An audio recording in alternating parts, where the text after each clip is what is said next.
Welcome to the Sailor Noob podcast, where a superfan and a noob talk about the original Sailor Moon episode by episode. I'm your host, Mikan Hana, joined by my co-host. I'm the co-host and the noob. My name is Caliban, and I've seen all good people turn their heads each day. So satisfied, I'm on my way. All right. We're a couple of magical people ready to moon cosmic power make up this episode. Today we are talking about episode number 113. Yoki Tadayo Ie. Bishoujo Hotaru no Himitsu in Japanese. A house filled with evil presents, the beautiful Hotaru's secret, the English translation, and the English title, Rini's Risky Friendship. Rini's, yeah, right. Yeah. That always takes me back down to earth. Yeah, I know. I'm walking on the clouds. Did someone say presents? Yes. Presence is either like, this divine presence. It's like, a laptop? Yeah. Oh, no. Korn, the blood god, is here. Yes. Yeah, right. Exactly. So, yeah, feast or famine as far as that goes. That is absolutely correct. Yes. I wanted to talk really fast before we get started, about something that has nothing to do with the episode. Okay. But has to do with me personally.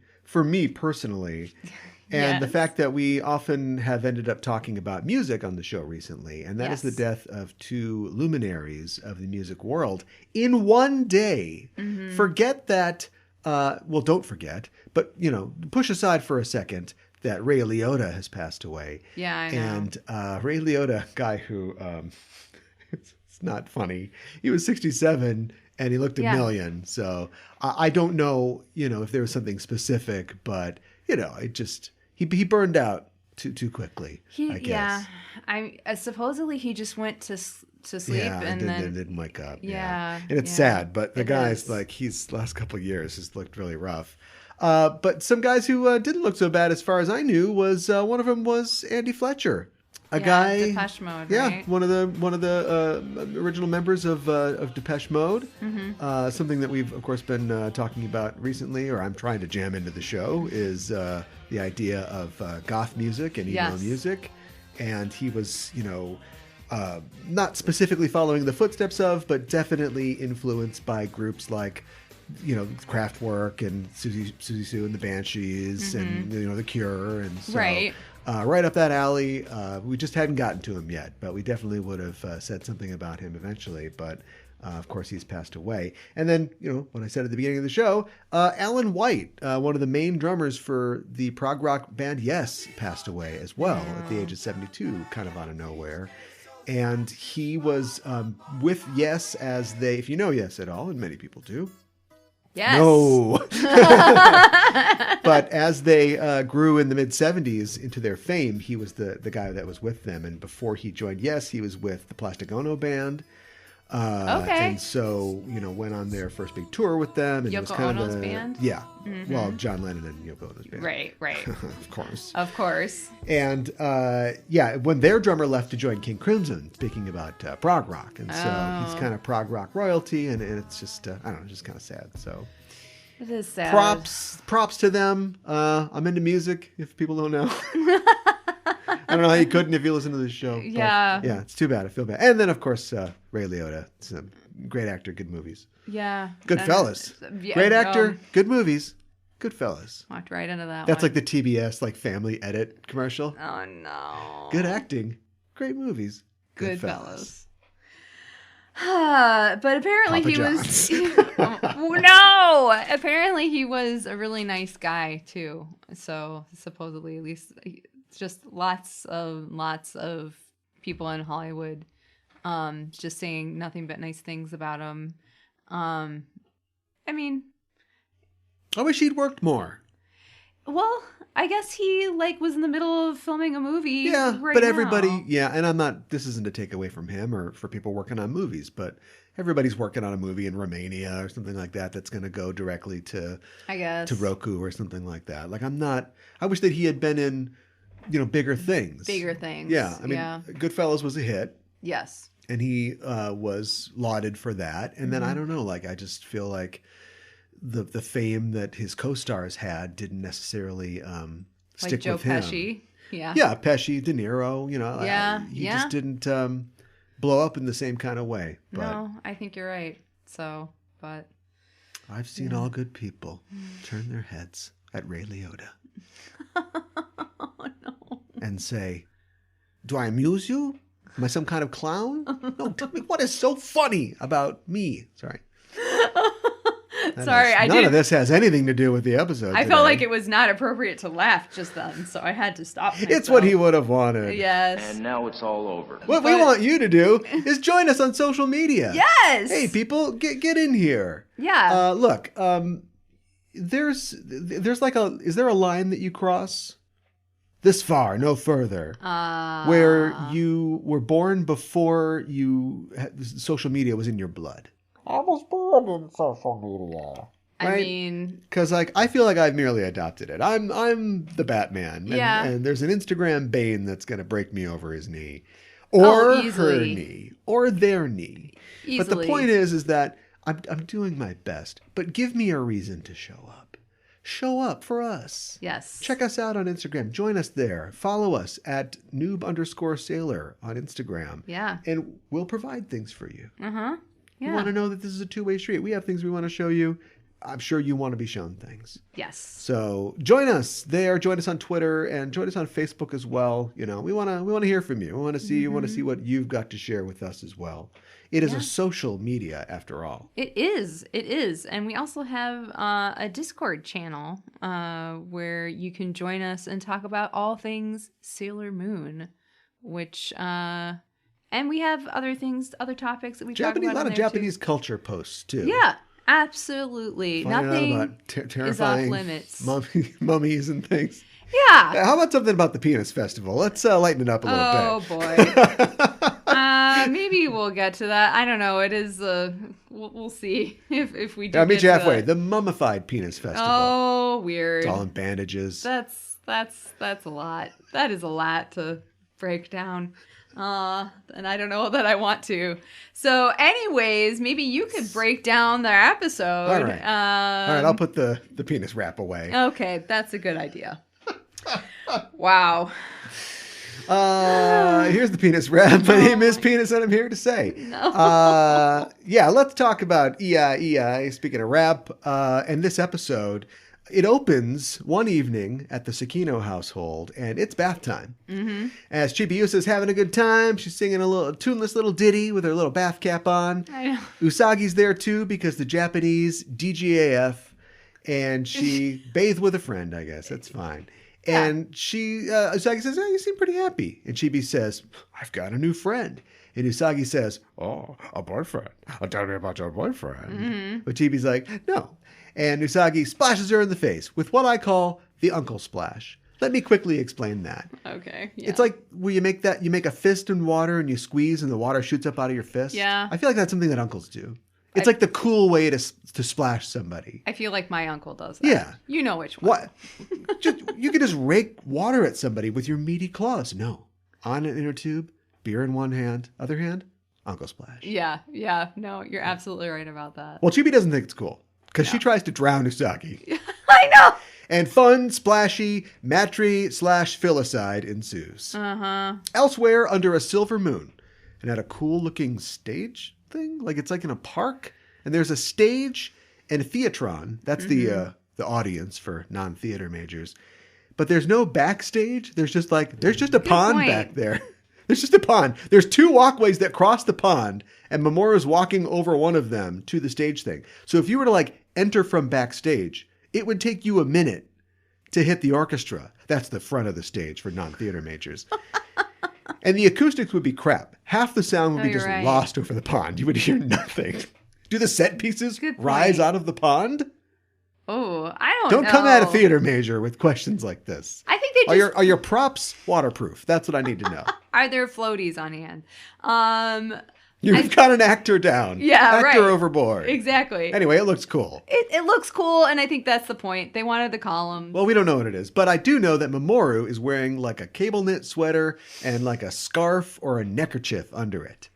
And he seems to be looking for somebody, and he hears a mysterious voice say, "I've been waiting for you, Mamoru." Or should I say, Endymion. And we see Setsuna, as well as Michiru and Haruka waiting for him. The guardians of the distant past, he says. And from the future, she says. And the three of them, because this is confusing, and the three of them transform. We are ancient and time travelers. We are ancient time travelers. And and the three of them transform because we can burn a little time here. So we go through all three transformations. Now, knowing what comes up in the episode, you really can't. I know. But they're going to do it. The rush of their transformations sends a gust of leaves flying, and then, almost as a diss, a single leaf occludes him from view. I know. Mamoru becomes Tuxedo Mask. I know. It's so baller. It's like some fairy tale where somebody does something grandiose, but the hero does something simple and it like wins. Like the painting one. Isn't there like there's like a Aesop, or I think it's like Pliny the Elder, where he tells this fable about two artists who are competing to see who could create the most realistic painting. And the first guy makes a painting of grapes so real that birds keep trying to come down and eat the grapes. Goodness. Okay. And then so he tells the other guy, "All right, pull back that curtain on your painting and let us see it." But the painting was the curtain. What? He just painted a curtain that Oh was my so realistic that the gosh. guy was like, "Yeah, just move that curtain." So anyway, that's Tales from Pliny the Elder, kids. The outer Senshi with the powers of wind, sea, and underworld. See what I'm saying? Yeah, no, I know. I think I've said it before and I'll say it again. I love Pluto, but they basically... I say they because Nako and the anime staff, basically she does whatever she needs to do.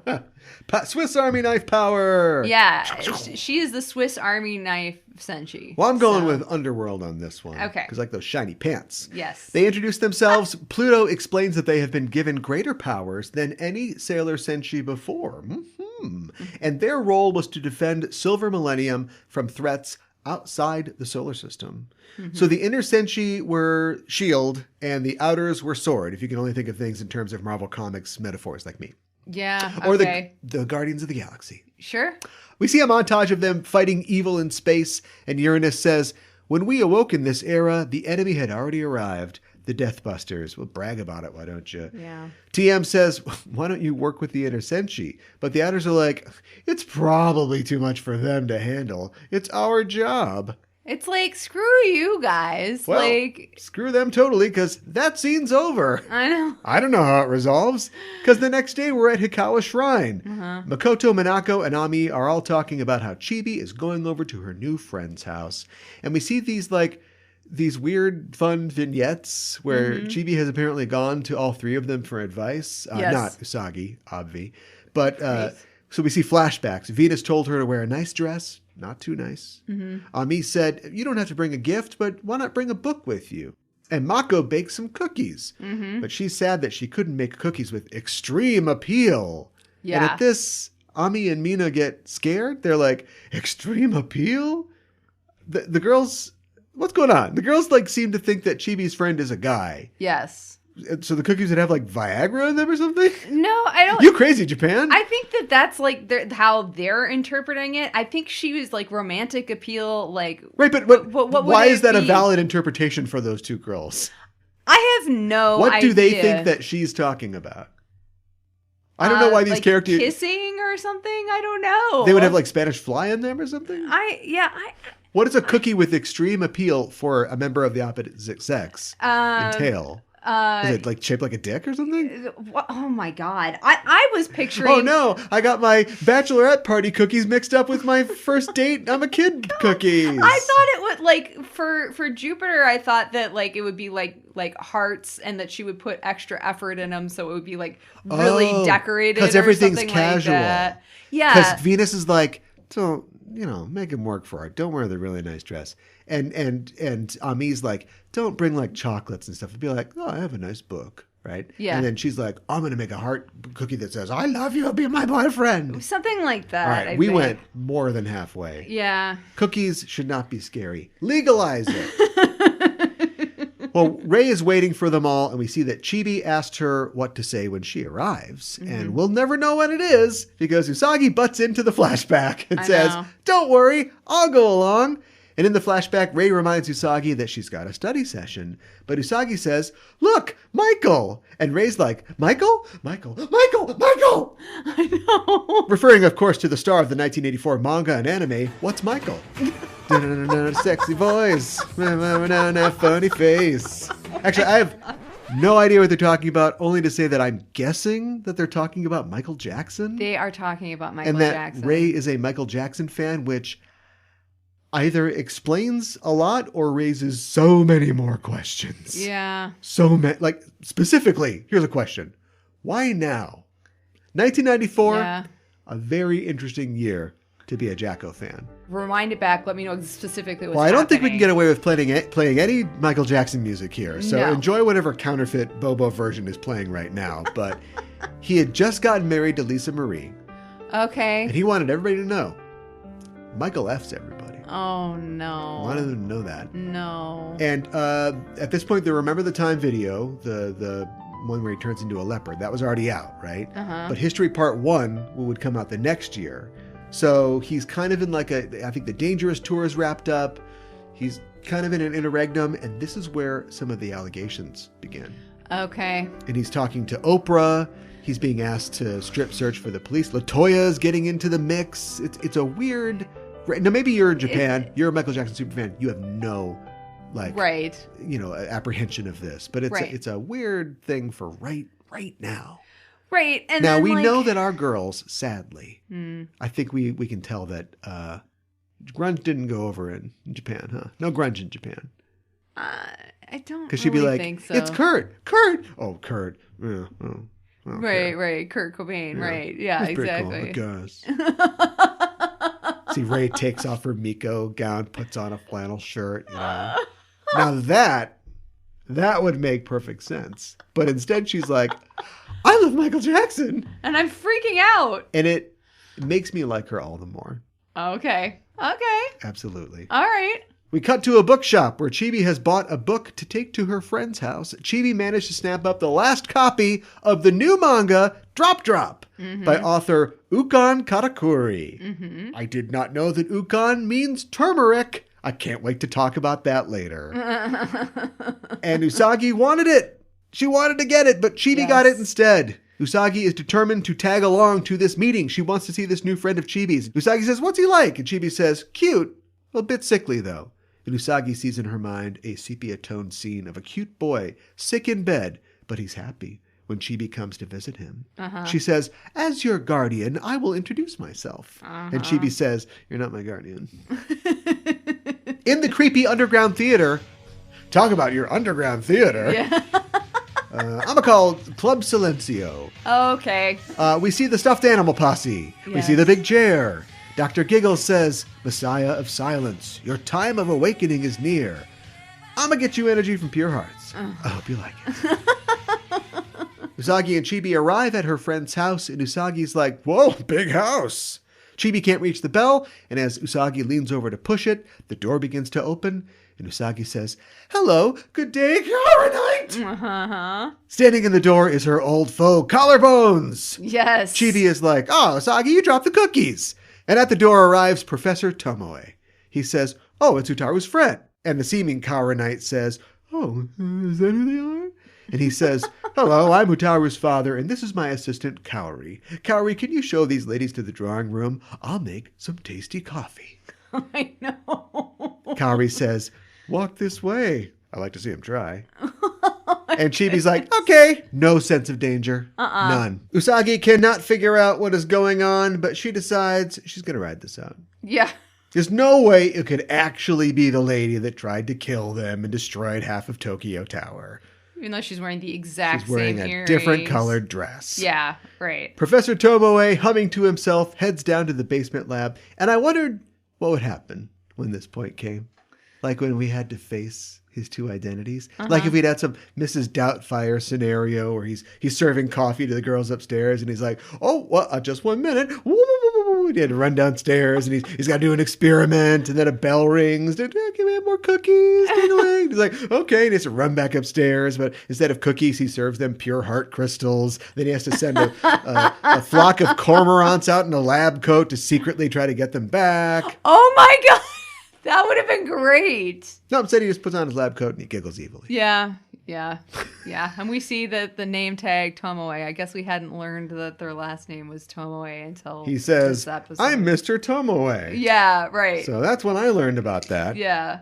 At the Witches 5 office, Mehmet is reading her copy of Drop Drop. Yes. And she's doing all the voices. Mm-hmm. I don't want to like Mehmet. Because I of said Yu-Gi-Oh? this.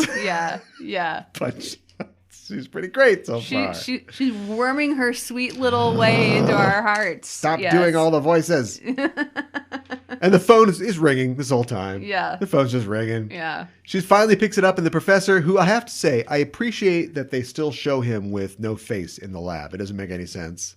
We know who this is. Yeah, you're right. This is just who he is now. Hey, down here. Not up there. Yeah. It's a nice touch. He asked about the new target, and she's like, yes, the target. Yes, the new target. It's new, and Yes. I've got one, and it's lamp. No, it's Ukon Katakuri. Yes. He's got an autograph set. I mean, he's going to be at Juban Bookstore today. Yeah. And the whole time, the professor has been working with his instruments, heating a beaker on his Bunsen burner, mixing the formula, and we pull back, and we see the beaker says coffee. I know. He made the coffee. But it makes me question though. It's like, don't drink that coffee. Yeah, right? Like, is it really coffee, or is it just delicious coffee and he just makes it with a Bunsen burner because he's a scientist? It's tasty coffee. Yes, it's tasty coffee. Anyway, a little Mrs. Doubtfire action. The evil microwave does its thing. A voice screams, "Ooh, Henshu!" Yes. Bird smoke. Eye catch. Yes. And I have to say, so far, this episode is pretty well balanced. Yeah. Let's see what they do to get to the second half. A line has formed around the block outside of Cafe Talirida. Oh, dear God. I didn't even catch the name of that. Where the drop signing is taking place. At the author's table, we see a familiar kerchiefed figure getting her book signed by Ukon. He says, I appreciate your support. And Mehmet says, I'll treasure this. At the Tomoe household, Usagi and Chibi are still waiting for the coffee. Elsewhere, Hotaru struggles as she tries to walk down the hallway. As the door to the drawing room opens, Usagi and Chibi are startled. But it's fun time, Hotaru! I know! With normal girl action. Usagi's like, a girl? And she's pissed. Hotaru says, is this your older sister? And Chibi skips a face cream ad joke. And...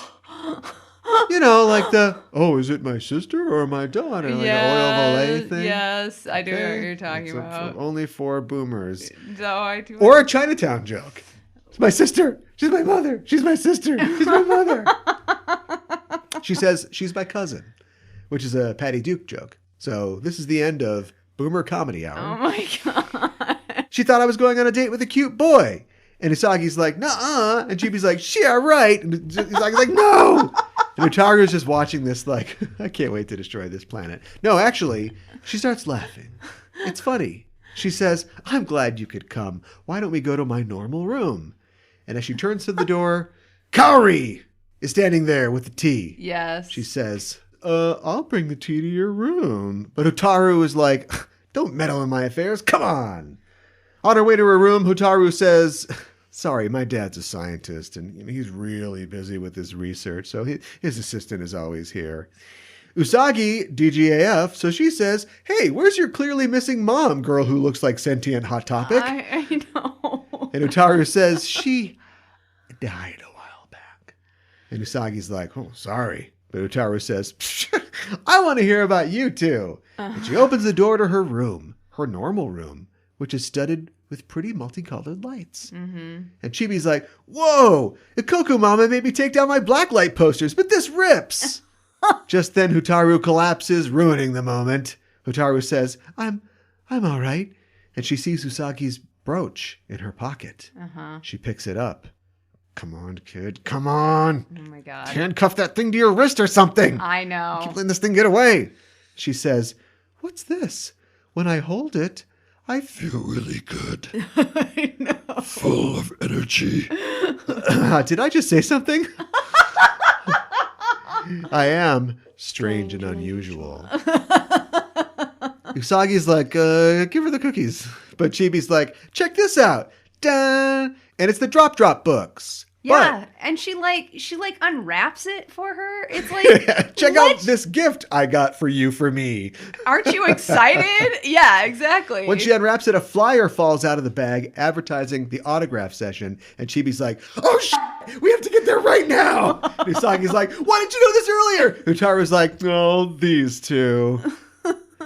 At Cafe Talirida, Ukan is heading out. He's about to get into his, I'm going to say, late model for this period, Mazda Miata.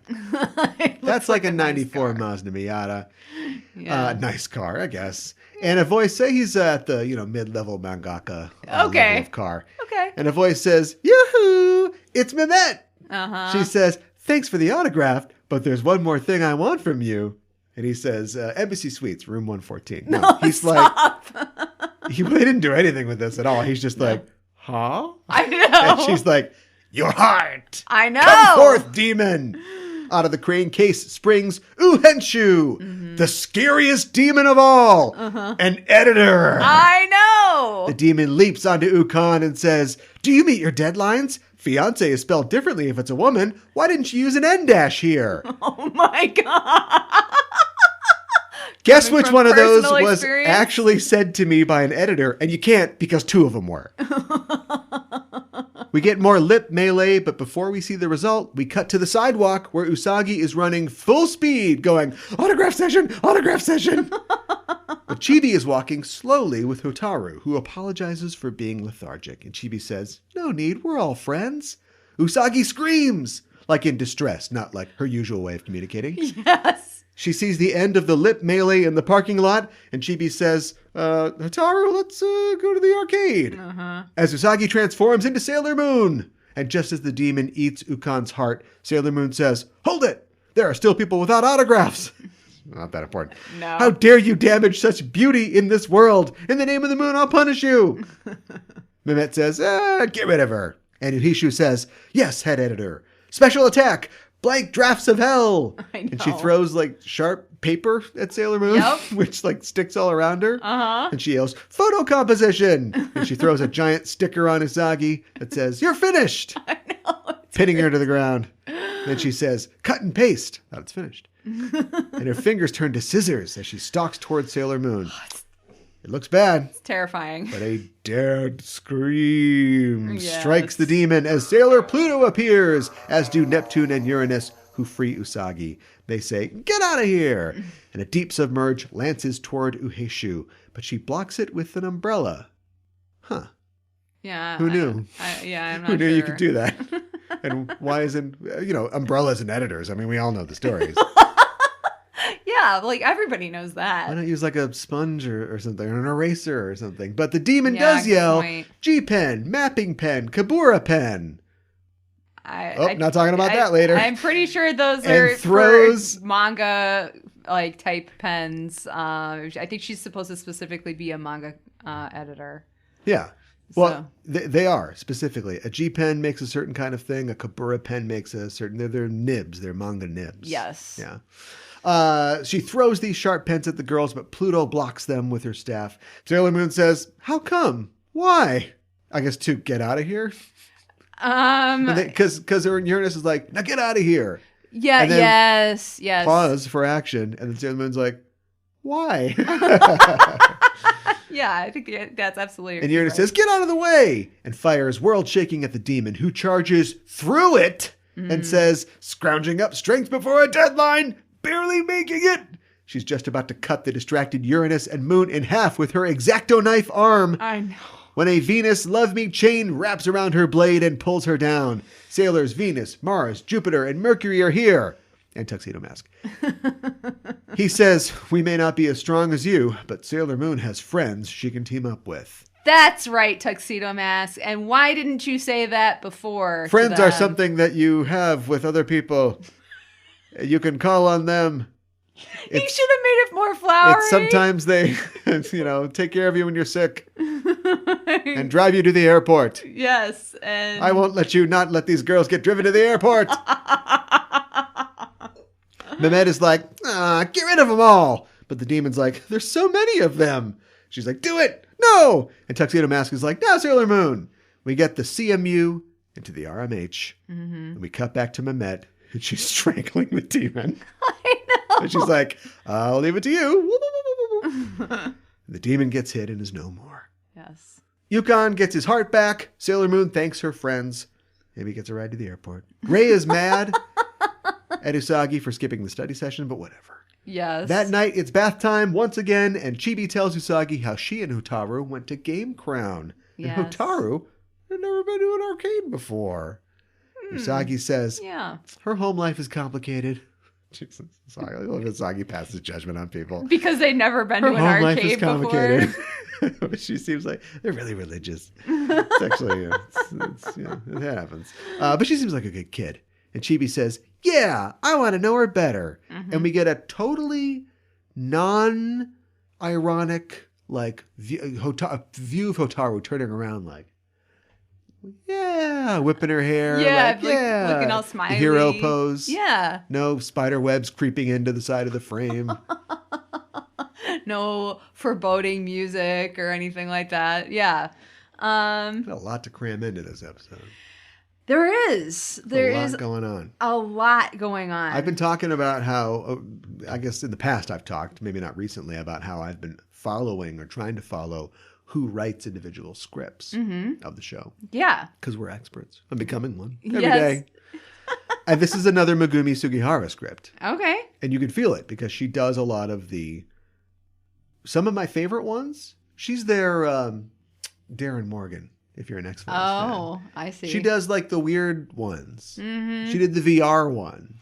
The VR one was fun. The juice, the love juice. The love juice one, I love that Monaco, Makoto, Jam. battle one. Yes, yeah. I think that she approaches these from, insofar as she's the main voice in the script. I think she approaches these from a weird angle, and so having.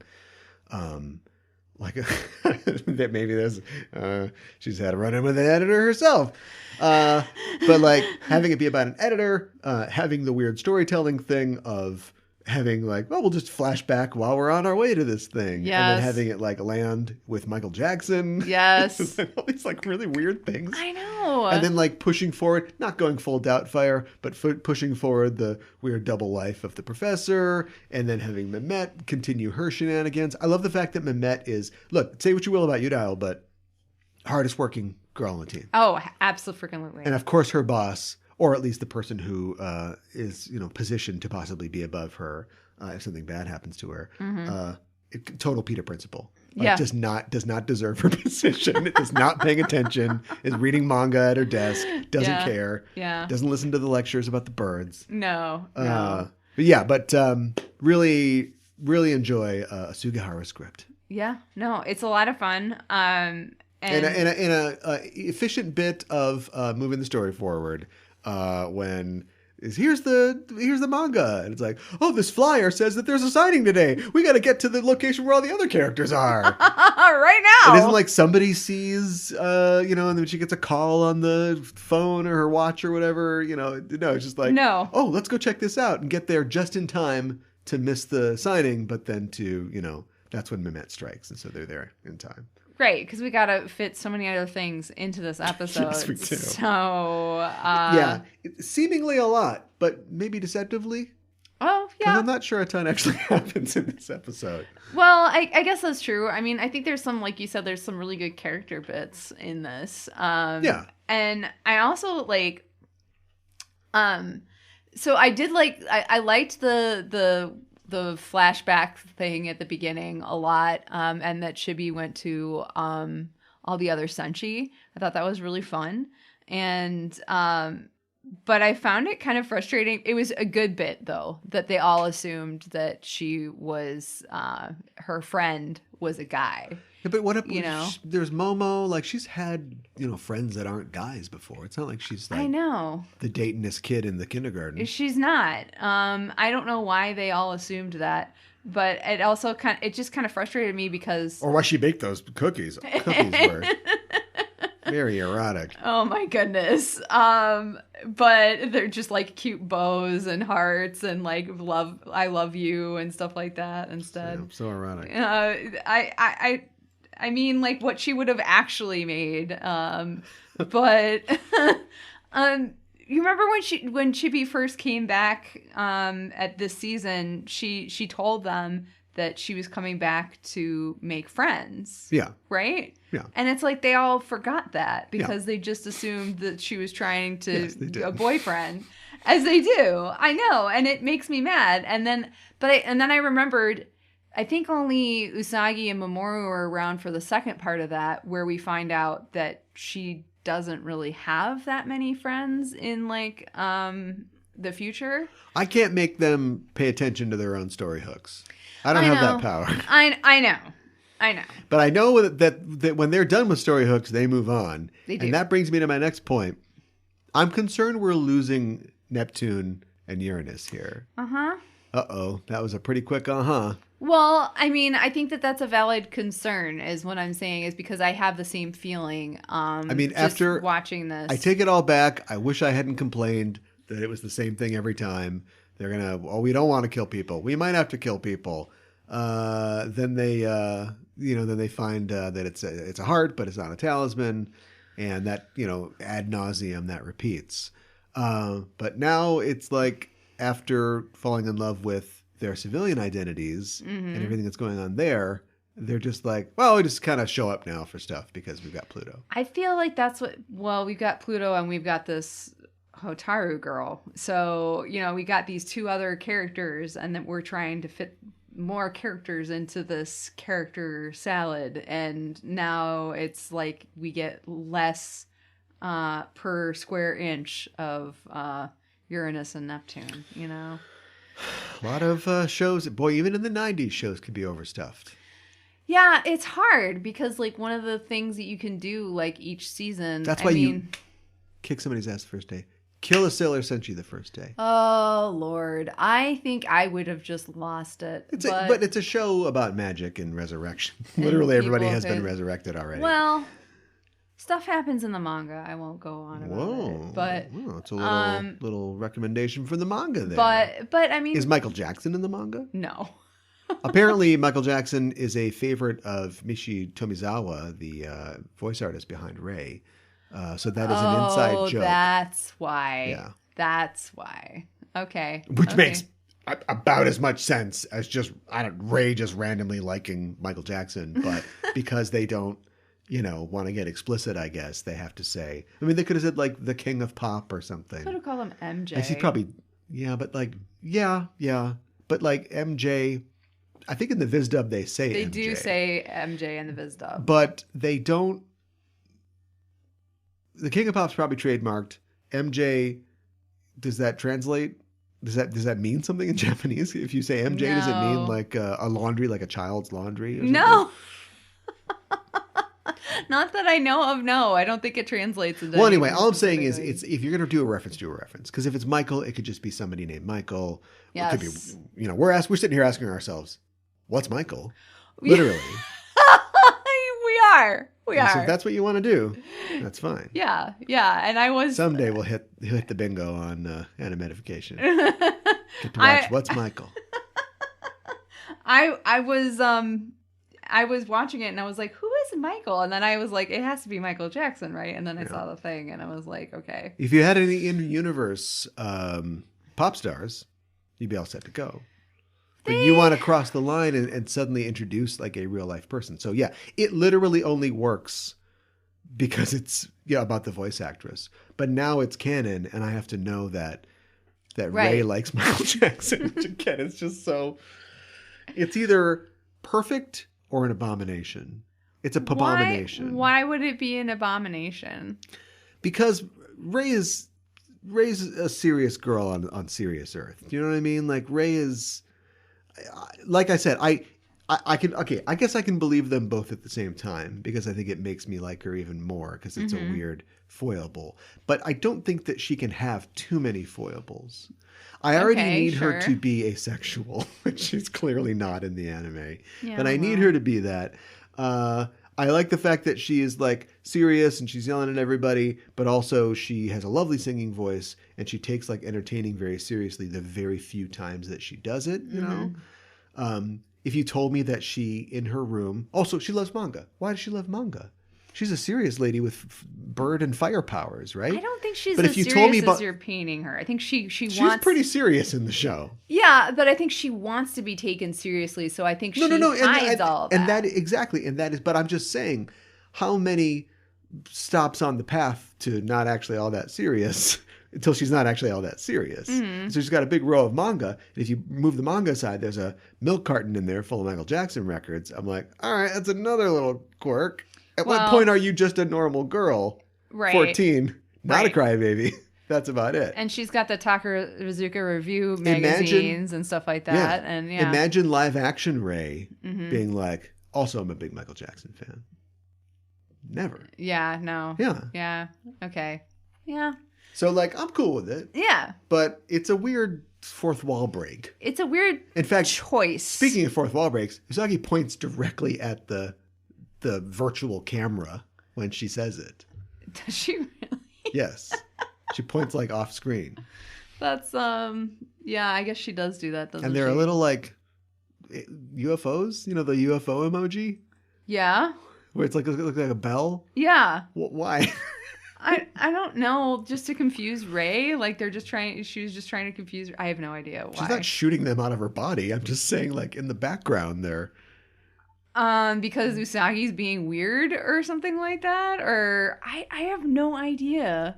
We gotta get somebody in here to translate. What does this mean with emojis in Japan? Yeah. It's gotta mean something like. It would make sense if this was 2001. Okay. And Smooth Criminal was being covered by Alien Ant Farm. Oh, sure. No, I'm not being serious. Gotta be careful. Listeners, you have to be careful with Meganana. Well, I do remember that. When the moon is full, she will believe anything that you say. It's more than that. I'm pretty gullible. Oh, okay.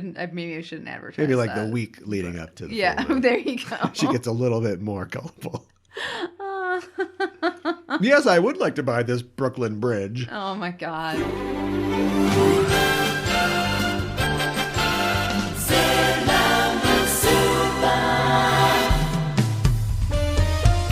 Backtracking is back for an all-new season. Hi, I'm Caliban. And I'm Gooey Fame. And we'd like to introduce you to Backtracking, the podcast that explores the real-world inspirations behind your favorite episodes of Star Trek. From historical events to classical literature to blockbuster films, we go where no pod has gone before to seek out the origins of classic Trek tales. Did you know, Gooey, that the TNG episode Too Short a Season was an allegory for the Iran-Contra affair? Yeah, only sweatier. Did you know that the Enterprise episode Regeneration was an homage to the John Carpenter film The Thing? Archer and T'Pol freezing to death over a bottle of whiskey would have been a controversial ending. As a dog lover, Archer would not like The Thing, I'm guessing. Oh my God, movie night is canceled. Join us every other Thursday for a journey back to the beginnings of the Trek universe. Backtracking is available wherever you get your podcasts. No, Porthos!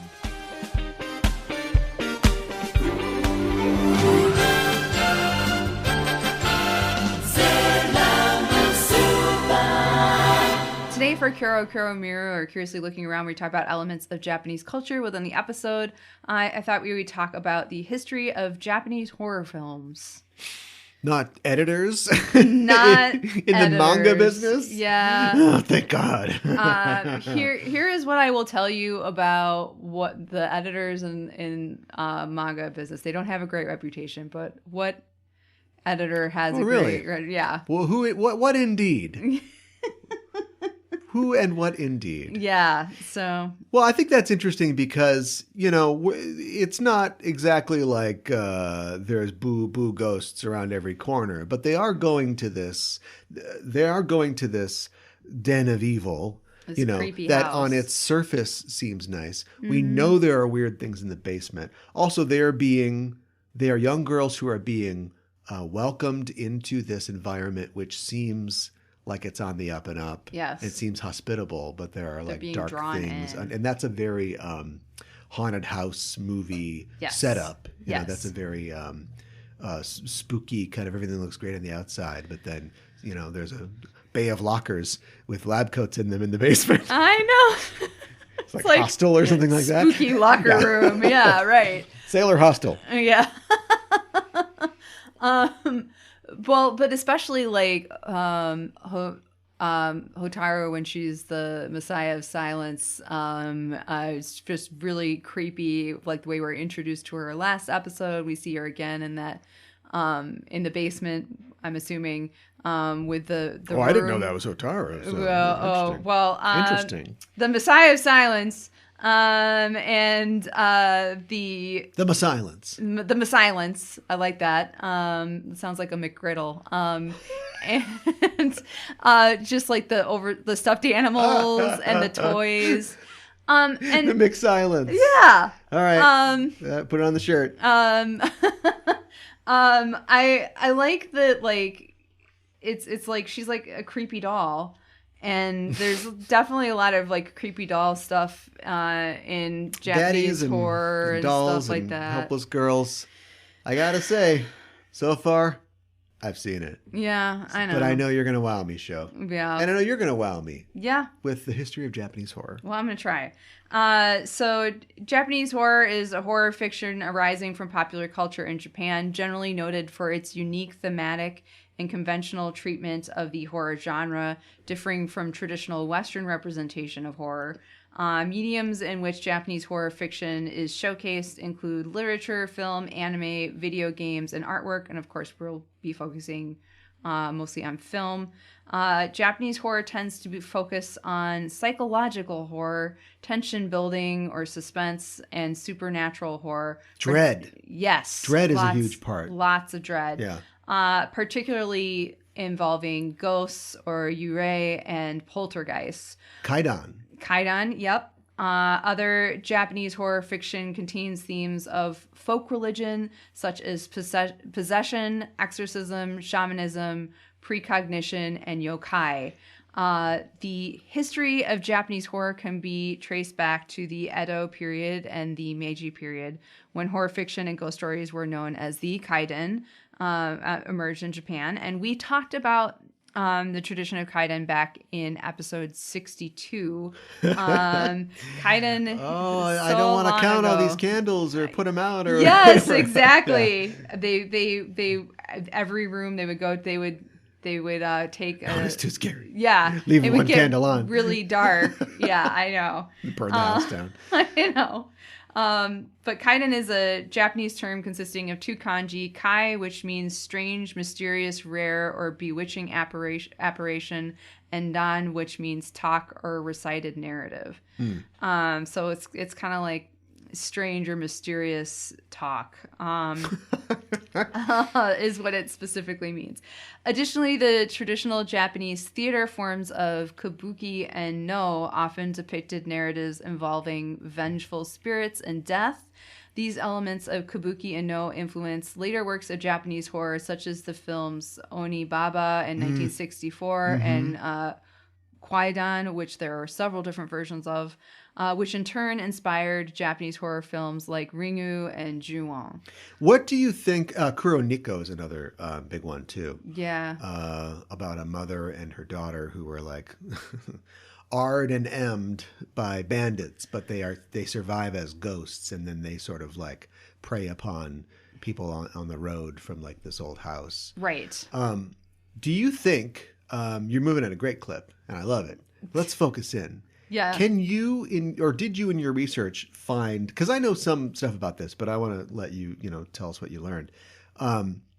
Did you find a pivot point between the traditional folk horror of, the mid 60s, your Oni Babas, that sort of thing. Even your, I guess that'd be like the 50s and 60s, but like Kurosawa doing Throne of Blood and doing ghost stories, to the more modern J horror and like slashy, splashy, creepy ghost kids and stuff like that. Well, Was there an American influence? Because Texas Chainsaw hit weird everywhere. Like that changed a lot of things for a lot of people. Yeah, I mean, Suddenly it's like not ghost stories, and now it's like it's monsters, or something like Tetsuo the Iron Man, which was in the 80s, I think, the mid to early 80s. Okay, well, let me is there a spot where they're like, oh, we got to do this now?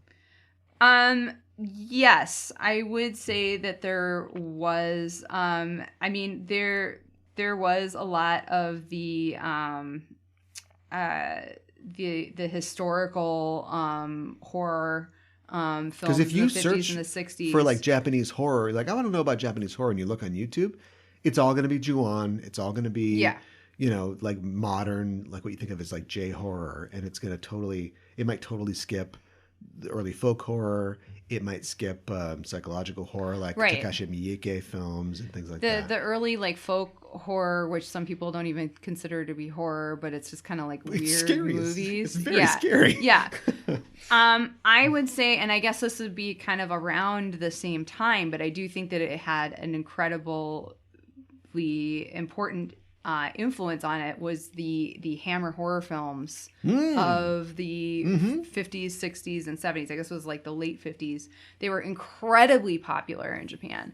And it was just man, Christopher Lee probably lived like a god in Japan. Oh my God, yes. And and it was just like, oh my God, we can be this bloody? We can do this? Yeah, right. And I think that, both was a departure from the historical stuff, but also maybe cemented like, oh, this is historical, but this is like a darker turn even. This is bloodier than what we had been doing previously. This is, the darker themes and that sort of thing. Mm-hmm. So I think it just kind of opened the door for that. Something I thought was really interesting that I came across is like, I guess the British censors routinely gave Hammer pictures an X rating. Yeah. And even the gorier scenes had to be cut before getting the okay to be like released. And in Japan, however, the Hammer films played uncut and uncensored. And the critical response to their gorish depictions was way more accepting than the cries of indignation heard elsewhere around the world. And there was a rumor for a very long time that there was always a Japanese cut of Hammer horror films, but that is untrue. But they probably also just knew that like they wouldn't have to cut anything for the release in Japan. Japan, so weird with the censorship. There's some things that are like, no, not at all. And there's other things that are like, whatever, it's fine. Right. And I thought this was really interesting too, that there's this, apparently the original uncut version of the first Dracula film with Christopher Lee and Peter Cushing was thought to be lost until 2011, when a print was located in the Tokyo National Film Center archive, because Japan was one of the few places in the world where the film had been released in its entirety. Nice. So it's weird that it was like 2011 and they hadn't like digitized it or something. I guess. Apparently people, they were just watching The Grudge. Apparently that's all we they don't care were about watching. That anymore. I know. Huh. So yeah, but anyways, elements of the popular folktales have been worked into these stories of modern film, especially in the traditional nature of the Japanese ghosts and yokai stories. Right. And the term yokai was first utilized to refer to any supernatural phenomenon, and later the term yokai evolved to refer to vengeful states that kami would morph into, specifically when disrespected or neglected by people living around their shrines. And over time, Shinto gods were not the only ones able to morph into yokai, but this ability to transform came to be applied to all beings who have an untamed energy surrounding them. Okay. I just thought that was kind of interesting that it has that term has transformed as horror has kind of transformed. Yeah, they're like, no, this is only for spirits. Yes. And you are being punished because you didn't respect the spirit. Yes. And later it's like, it's just like a little girl with hair or something. I know. Or water. Yeah. There's some water or something. Yeah, you get it. It's a spook. Yeah, it's exactly. a real spookaroo. Kaiden has come to refer early ghost stories in Japanese literature dating back to at least the Heian period. Kaiden stories became popular in Japan during this period after their invention of printing technologies allowed the spread of the written stories. Kabuki and No often depicted horror tales of revenge and ghastly appearances. One difference between the two art forms of theater is No is formal and targeted to the upper class, while Kabuki is interactive and is seen as, quote, the theater of the people. Oh, okay. Well, you can shout crap. Well, no, you can shout things at the stage and, you know, get people all riled up and stuff like that. And so right. That's when they like shout the actor's name or whatever. Yes, exactly. Oh, Tommy boy. And you can eat and everything and, Yeah. So yeah. The subject They're throwing chestnuts at the stage. I can see that. Stop that. Don't do that. Yeah. The subject matter often portrayed in original No theater includes vengeful spirits, demon plays, and stories of death. Many of the storylines of these traditional plays have inspired modern horror depictions in film. In fact, kabuki was a major subject of early Japanese films, and kabuki gradually was woven into the framework of the modern horror films seen today. For example, the physical depiction of the ghost character Sadako in Koji Suzuki's Ring series of novels, and later the films, is derived from what was seen in No and kabuki theater performances as a vengeful female ghost who has long hair. Okay. And that is, that was something that was, has become a trope, if you will. Yeah. I also should have mentioned earlier, but known as kaiki eiga or strange films, domestic Japanese horror movies were based on classic Edo period ghost stories as well as imported pictures like Dracula and Frankenstein, which both came out in 1931, were mainstay of cinema in Japan through the 1960s. So I thought this was interesting, and I wanted to mention this because I thought you would have maybe something to say about this. So after the bombing of Hiroshima and Nagasaki in 1945, Japanese horror cinema would mainly consist of vengeful ghosts, radiation mutants, and kaiju, giant irradiated monsters, starting with Godzilla in 1954. But many have argued whether or not kaiju films specifically should be included in Japanese horror. It isn't considered to be a kaiki eiga in Japan. So it's not considered to be a strange film. Here's an argument or a discussion I was in online earlier today.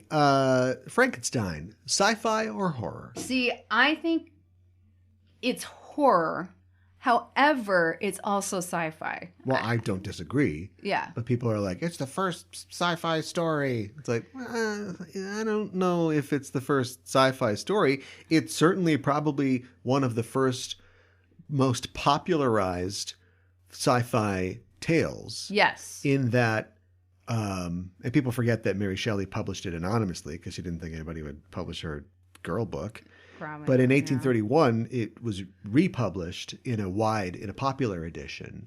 And the novel, very popular among the upper classes in the late 18th century, became very popular with the increase of literacy in the middle 19th century. Mm-hmm. And so it really took off after that. So it's almost definitely the first fantasy story read by an average person that focused totally on like this is science that is taken from the real world. This is science fiction. Right. And you can argue that God plays a big part in that story, but that's all. He doesn't come down and do anything. That's all about the characters' motivations and their emotions. So it is a 100% probably the first popular sci-fi novel. Mm-hmm. But it's a horror story too. It's a gothic horror story. It's absolutely a gothic horror and sometimes story. we put, Frankenstein in a steampunk helicopter and then suddenly he's science fiction, but generally it's like horror, right?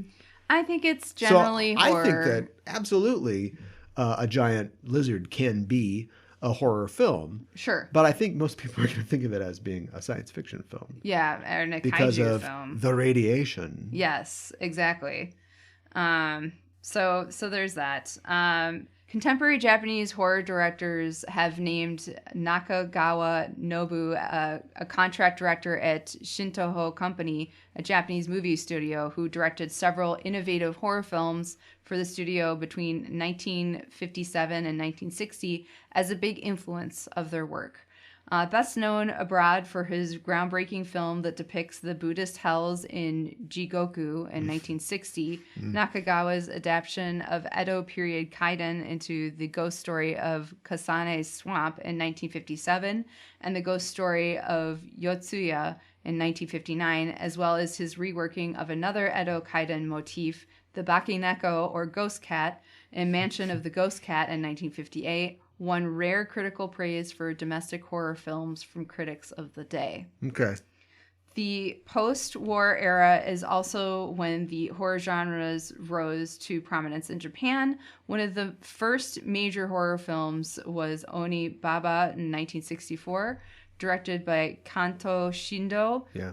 The film is categorized as a historical horror drama where a woman and her mother-in-law attempt to survive during a civil war. It's during the Warring States period, I'm pretty sure. Yeah. Like many early Japanese horror films, elements are drawn largely from traditional kabuki and no theater. Oni Baba also shows heavy influence from World War II. Shindo himself revealed the makeup used in the unmasking scene was inspired by photos he had seen on the mutilated victims of the atomic bombings. Yep. In 1960... Okay, you're right. It's all about them getting bombed. Well, in their defense, it's a pretty horrific thing. I made a joke last episode, earlier episode, about like, why don't Americans then have, why isn't a 50-foot Vietnamese Viet Cong soldier it's just stepping on buildings? Oh my And gosh. it's because we express it in a different way. Why are all the movies about guns? Why is sex derided and scandalized everywhere, and yet it's just titties all the way down?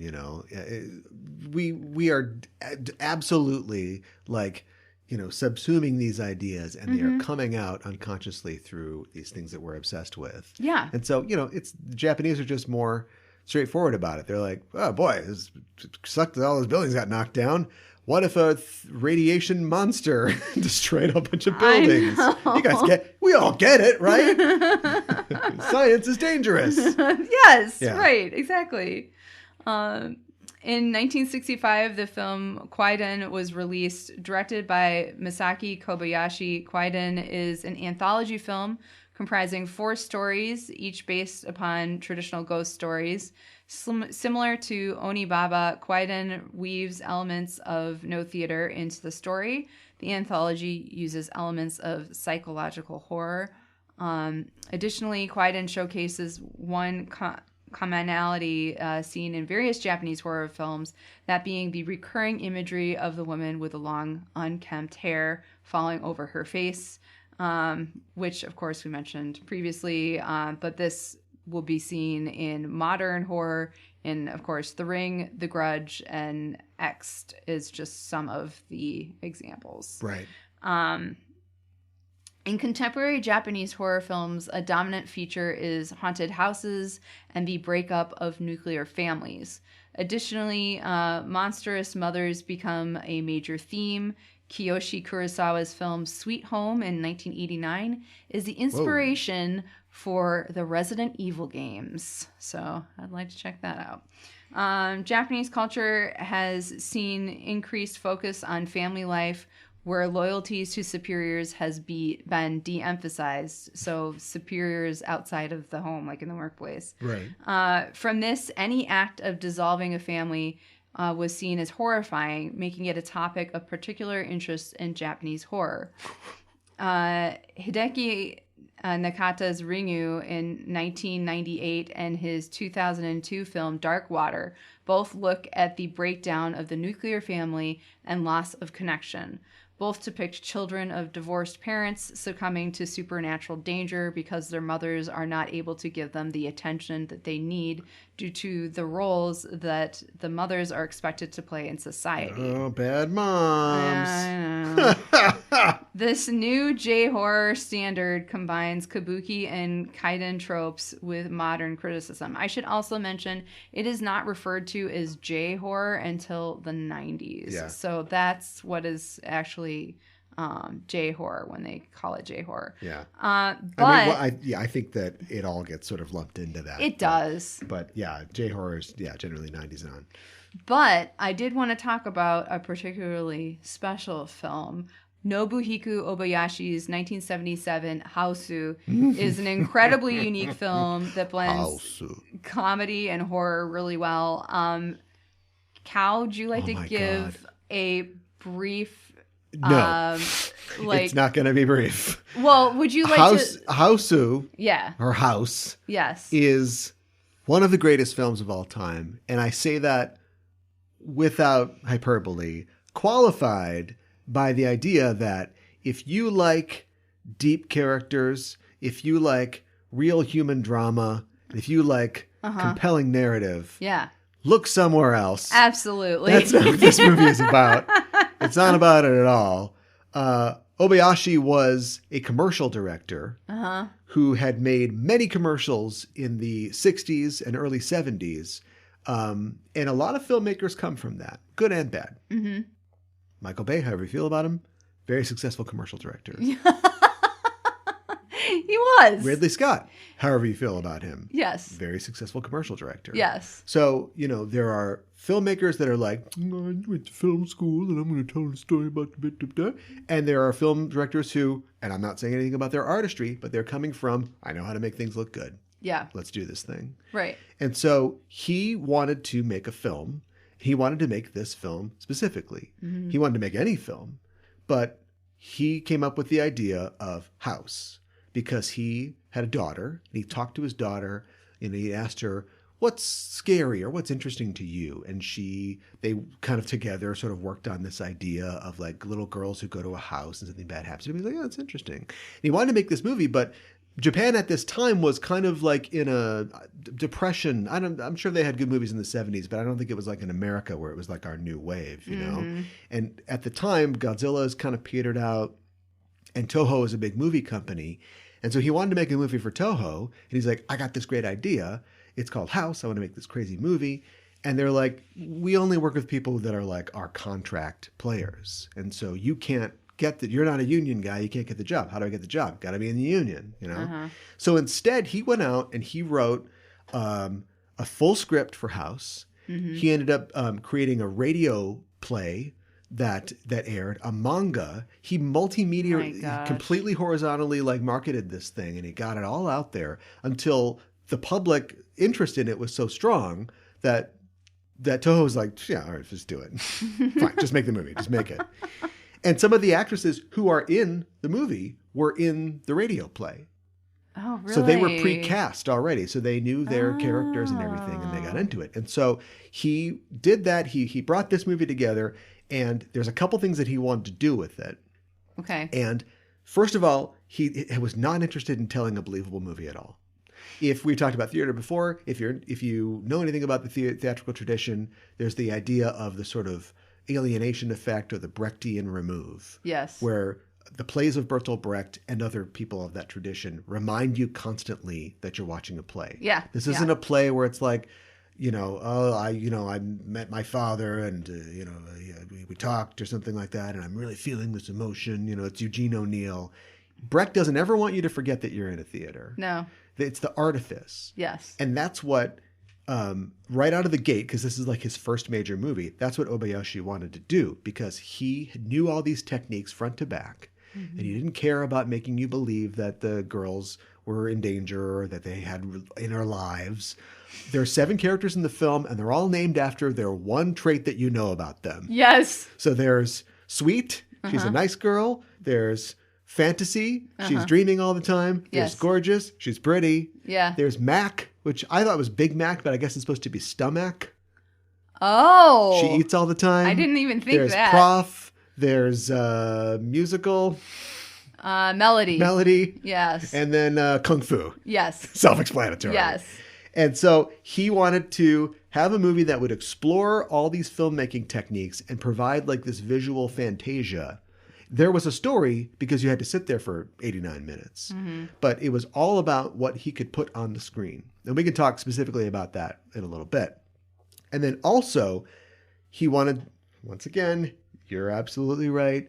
Cue the 50-foot Viet Cong guy.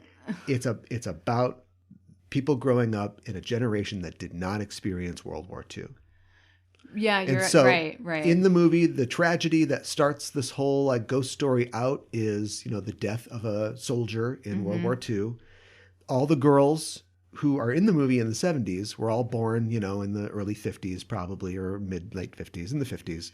So they grew up after the American occupation, after the hard times. We're in the middle of the Showa period here, getting in the good part of it.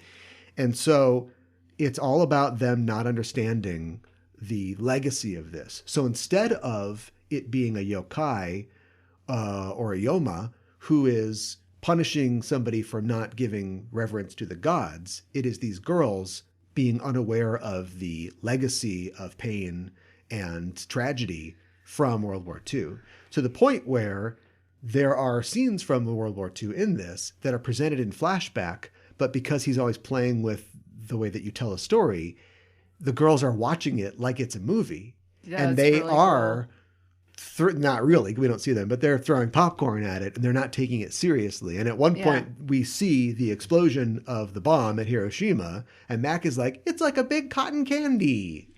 Like, these girls do not understand the history, and they don't understand the house who they're walking into. No, they do not. And I mean, if there's something else that you want to say, I think you should, but maybe we'll have a review, like a spoiler review and a longer discussion about Houseu that we can throw into the Patreon. I think we totally should. Yeah. I would just say it is a fantastic film, and I mean, it blends the comedy and the horror so well. Yeah. I think it's really funny too that like all the ways that he's Mr. Cinema, he's all about cinema, and he went on to make another 70 movies. Like, he's very prolific, and he's done a lot of great other films. Stuff like his Motorbike Her Island, Turning Point's a good one, Confession is a good one. So he's made a ton of other films. But I think it's hilarious that like all the things that he did to get this movie made were totally against the point of the project, which was he wanted to make something that could only be a film. This can't exist anywhere else. Yeah. And he completely disproved that because he made a manga and a radio play. The movie opens with the words, a movie, Houseu. Yeah. He's telling you, this is not real. This is a movie. Now watch this thing. Yes. Oh, I'd be interested in seeing and, trying to read the manga I wonder if it's translated. Yeah. So anyway, like, one of the things I love about it is like, if you watch a YouTube video, there's a couple of them out there.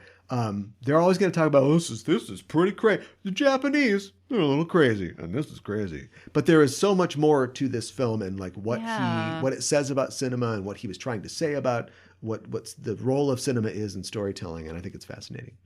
I think it's fascinating too, and I just like these girls are like just so young and dumb, and they have no idea what they're getting themselves into.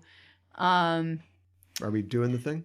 No, I guess I'm doing the thing. So I will stop and say that, I think we should have a longer episode where we do a review. I think we should do it. We're doing that. Oh, we're doing that. On the Patreon. Yes.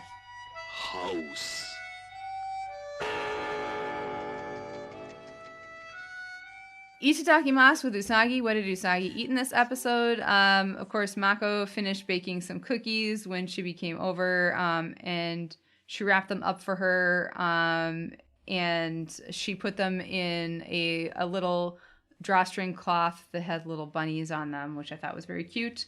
And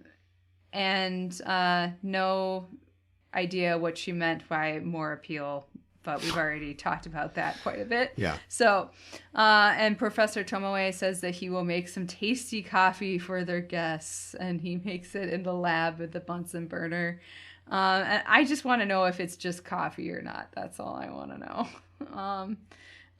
It's funny that he's a horrible person, but that's the Mrs. Doubtfire of it all. Yeah, right? I think you're right. He's just trying to make some coffee. He's doing it in his own particular way. Because at this point, Udile is dead. She didn't have time to tell anybody about these girls, so Yes.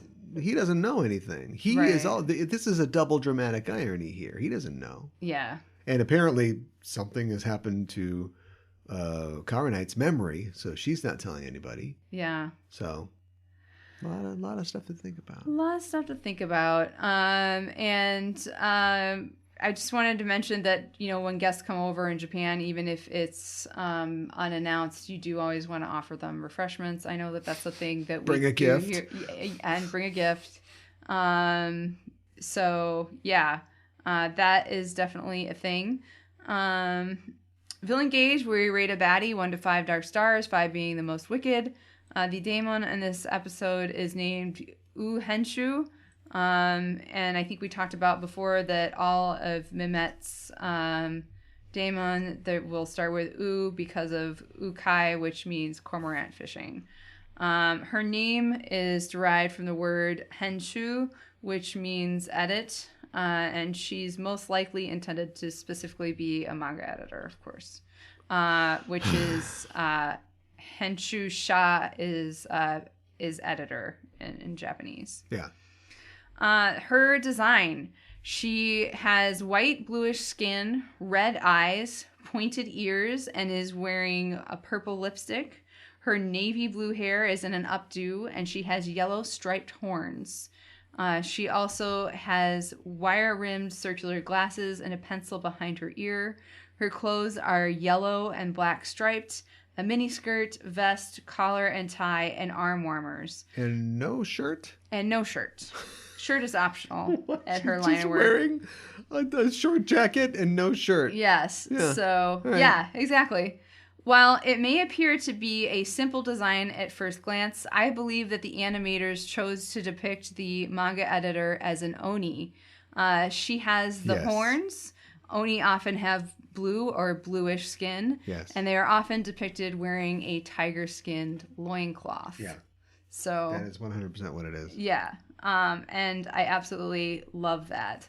I think another way you could possibly interpret it is if you're thinking bees are very hard workers, and the Japanese really like. I see an 80s career woman here, Yeah. which still existed in the 90s. Oh, but yeah. Like short skirt, long jacket, updo, pearl earrings, a nagel print, basically. She's going Yes. to bring home the bacon, cook your balls in a pan, that sort of thing. Yeah, that sort of thing. She has a lot of really great lines that she says too. I just love how sassy she is and just how intense she is. So now we're up to her rating. I like her overall design, especially that she is supposed to be like an oni. I think that that's really cool. And she looks very sharp. And I love her demon horns as well. I absolutely love her dialogue. I loved her out of the gate. It's all pretty great, especially drafts of hell and scrounging up strength before deadline, barely making it. And I also love that she says cut and paste, snip, snip as her fingers turn into scissors. I just find it terrifying. Her attacks are also pretty effective, and the only one who can defeat her is Sailor Moon. even though the outer Senshi are there to save the day because she probably couldn't handle it. So I am going to give Uhenshu 5 out of 5 dark stars. Wow. Yeah.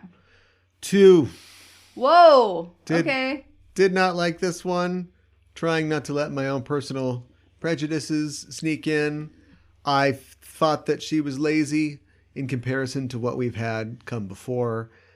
You explaining the Oni connection is interesting, but this is the 113th monster we've seen. Do you know what I mean? Like, you can't just say she's an Oni. It's like, yeah, I think a lot of them have been Onis up to this point, and yokai and yoma. So that didn't do it for me. This is another situation in my mind where the concept is all the character really is. And so, you know, the inside jokes are fine and all, but like yelling at people about making their deadlines, it's like, how does this... I don't find this as interesting as like a cowboy that rides a pogo horse. Yeah, okay. Or something like that. I'm sure it knocked them all out in the studio, but oh, it looks just like her. Oh, here she comes. But I was like, it's just, I think it's kind of a flat kind of concept. And also, like, should she really like have like a red pen or something like that? Do you know what I mean? Like, she's gonna mark up a manuscript. Like, is she a copy editor or is she a developmental editor? You know, what is this here? She's asking for art. She's gonna cut and paste and like, yeah, it's just a lot of terms kind of thrown together that don't really like mean anything. And then when she dies, she turns into like a sketch of her own death, like a manga page. I had a question about that too. Okay, hold on a minute here. So I just thought like if she was a copy of Drop, that would make sense. Yes. Because Mehmet, you know, she bought 2 because she's a real collector. Yeah, right. You know, gave that to, but where did the manga page come from? Who drew it? You know, I know we've had weird, dumb things before, but it just doesn't, everything about her annoys me. And again, it's probably my own personal preferences coming through. I think the professor drew it. Who has gotten in fistfights with editors. But then why would the professor draw her getting killed by Sailor Moon? Like, why would he do that? Yeah. This is exactly how it's going to happen. Yeah, this is how it's going to go down. Or did it have like some magical powers so like no matter what happened, it would turn into what It's not happened. The Death Note. Yeah, I know. I don't think it's the Death Note. No, it's not. So that for that reason, not a lot on this one, a 2. Okay. Farewell, My Lovely, where we talk about the way they go out. She's kneeling as Mehmet has her hands around her neck and says, "I'll leave the rest to you." Huh? Oh? Whoa, wait, what? Come back. And she puts her arm up to block the coming attack, but to no avail. She screams, "Strict deadlines!" as she flails about and then crosses her hands over her chest as she disappears.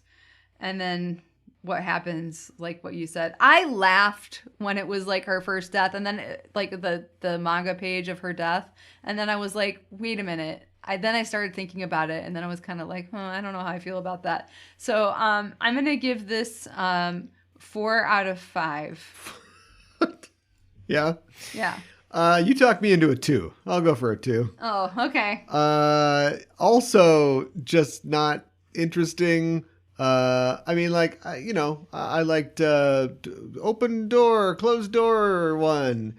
My Yomas and demons don't always have to be like tough and in control, but like she just literally be choked out by her boss, like at the end of it. I know. Not very fierce, doesn't know what's going on, and then like a bad SNL character, a Kate McKinnon character, just picked randomly. Yeah, she has to put her concept and her hook in there one more time. Mm-hmm. Something at the deadline. I'm dead. Just kind of a lazy effort all around, which is why you need creative people. Yeah. It's possible that editors aren't creative people. Yeah, it is possible. No apologies to any listening editors. So I got to go for a 2 on that one. All right. Now we're at our rating. The montage when the Senshi are talking about Chibi coming to visit them is great, especially Ami and Minako's reaction to Mako saying that she would have made Chibi cookies with extreme romantic peel if she had known it was her first time going to visit her friend. Usagi imagining that Chibi's friend These is... erotic cookies. I know. Is like, and Chibi's reaction is hilarious. Chibi is just so over it. Like, you're not my guardian and everything. It was great. Mimette never being prepared for selecting the new target is also hilarious, and I think a welcome change. And it's funny that she accidentally said the quiet part out loud, that like, an autograph signing. I mean, and like the professor's not even mad about it. It's cute that Usagi and Chibi both get embarrassed by the situation, that they're arguing with each other, and that Hotaru laughs at them and how ridiculous they are. And I really liked Uhenshu. I thought she was an awesome diamond, and I liked that her abilities and everything.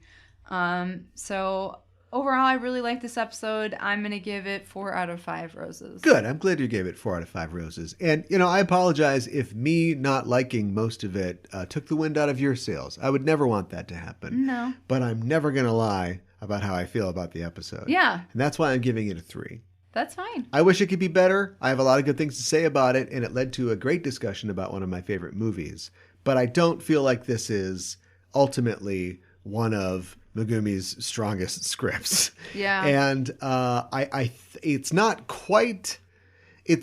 obviously it's moving us forward. This could have been kid number X, another friend who's never going to come back, sadly. It didn't have to be Hotaru. It is. So that means it's important. But it might have almost been more interesting if it was just some other friend, like her manga friend or something like that. Mm-hmm. And so, there are some interesting ideas with the sort of flashbacks and the storytelling. There's some weird bug nut things like, Michael Jackson showing up or I know. threatening to show up. But we've literally, you're going to tell me it's anime or whatever, but we've been to the artist well before. We've been to the inkwell before. Yeah. And so I don't feel like that's particularly original or interesting. They literally don't even get to the guy until after the eye catch. We don't even know who this is going to be. He's not important at all. And so, yeah, Yoma, big bounce off of that. So for all those reasons, not super impressed by it, but I'll give it a 3. Okay. Still a solid hour. Kept me going. Why is he wearing a referee shirt? Why does he have a weird mullet? Yeah. It's in the 90s, I guess. In his car. All right. My English title is Chibi's Dilemma. How do you, friend? What's Michael? Also would have been valid. If you mention Michael Jackson, we got to go with that. Yeah. And so me title is going to have to be Manga in the Mirror. All right. Okay. Next. Ami, are you okay? Oh my God. Ami, are you okay? Are you okay? Are you okay? Are you okay? Ami. Oh my God. Next episode, we are talking about episode number 114. Aidoru daisuki, nayameru mimeto in Japanese. I love idols, Mimette's dilemma. The English translation and the English title, Mimette's mess. This is how we can get me to not like her. We're going to just keep hitting the same button over and over again. Mm-hmm. I like it so far, but if there's another 10 episodes of her being a fangirl over personality after personality, that's how we're going to get me out of here. Okay. I've been very negative today. This is like the 3rd podcast I've recorded today. And I just feel like I have been really going at what I see to be the very minor flaws of a lot of things. And so maybe my tune will be completely different the next time we come back. But come on, Mimette. Don't turn on me now. I want to rock with you. I want to be starting something. The way you make me feel is that I am not alone. So I'm not going to stop till I get enough. But you should stop. Before it's bad. Before it's bad, Mimette. Okay, you want to end this show? No, oh my God. Well, that's our show for this week, and the Name of the Moon will be punishing you next week with another episode of Sailor Noob. Screw you, editors.